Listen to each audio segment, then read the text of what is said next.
Hello friends, अस्सलाम वालेकुम and welcome to reality TV. जून 2002 रशिया के शहर उफा में 45 बच्चे एक स्कूल ट्रिप पर स्पेन जा रहे थे। ये बच्चे इस शहर के काबिल तरीन बच्चे थे। कोई पढ़ाई में बहुत अच्छा था तो कोई स्पोर्ट्स में। ये मुख्तलिफ स्कूल्स में पढ़ते थे।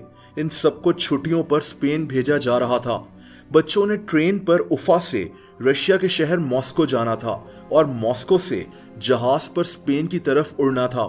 दोस्तों, ये जहाज रशिया की बेशकीरियन एयरलाइंस का था। इस जहाज में 60 मुसाफिर सवार थे, जिनमें ये 45 स्कूल के बच्चे भी थे। इस जहाज में 5 पायलट्स भी मौजूद थे। जहाज के कैप्टन का नाम अलेक्जेंडर ग्रॉस था। दोस्तों, रात हो चुकी थी और ये जहाज उड़ने के लिए तैयार था। रात के तकरीबन 11 बजे ये जहाज स्पेन की तरफ फ्लाई कर गया। ये फ्लाइट बिल्कुल स्मूथ चल रही थी। बच्चे बहुत खुश थे।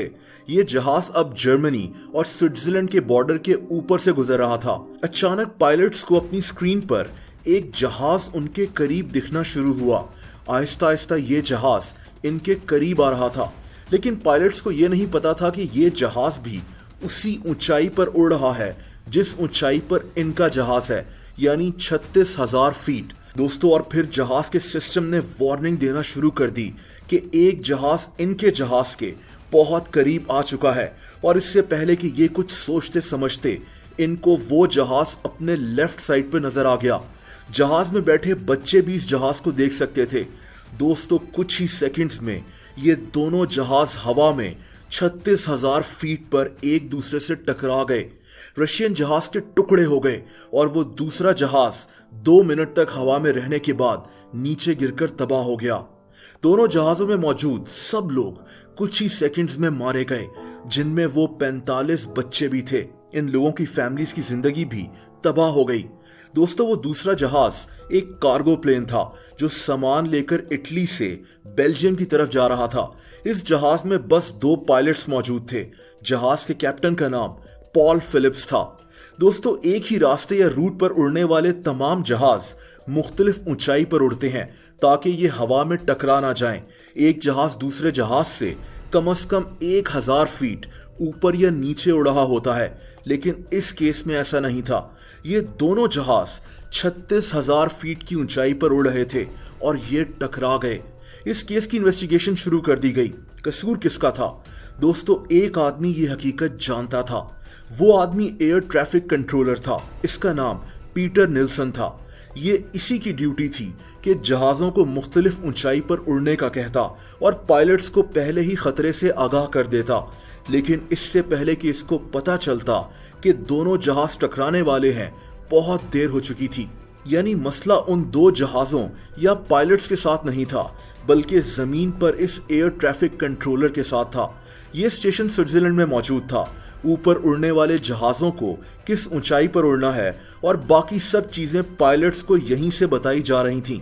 उस रात इस स्टेशन में सिर्फ पीटर ही सब कुछ कंट्रोल कर रहा था। इसका दूसरा साथी साथ वाले कमरे में आराम कर रहा था।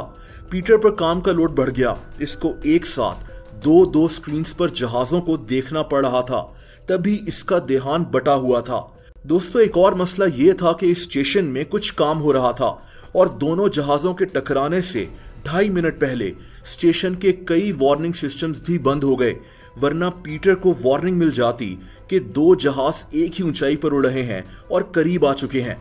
ये एक पूरे सिस्टम की नाकामी थी, लेकिन सारा इल्जाम air traffic controller Peter Nilsson पर आ गया, क्योंकि यही आदमी इन दोनों जहाज़ों को गाइड कर रहा था।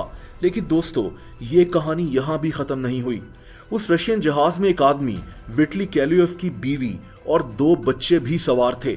अपने बीवी बच्चों से बिछड़ने का गम इस आदमी को खाया जा रहा था। ये आदमी एयर ट्रैफिक कंट्रोलर पीटर से बदला लेना चाहता था। 24 फरवरी 2004 को इस आदमी ने स्विट्जरलैंड में पीटर के घर में घुसकर इसको इसके बीवी बच्चों के सामने कत्ल कर दिया। इसको बाद में पुलिस ने गिरफ्तार कर लिया था। इस हादसे की वजह से एयर ट्रैफिक कंट्रोल सिस्टम में काफी बेहतरी लाई गई थी ताकि फिर से ऐसा अफसोसनाक वाकया ना हो। दोस्तों आप लोग मुझसे इंस्टाग्राम पर भी कनेक्ट कर सकते हैं, उसका लिंक आपको नीचे डिस्क्रिप्शन में मिल जाएगा। अगर ये वीडियो आपको पसंद आई हो तो वीडियो को लाइक जरूर कर दें।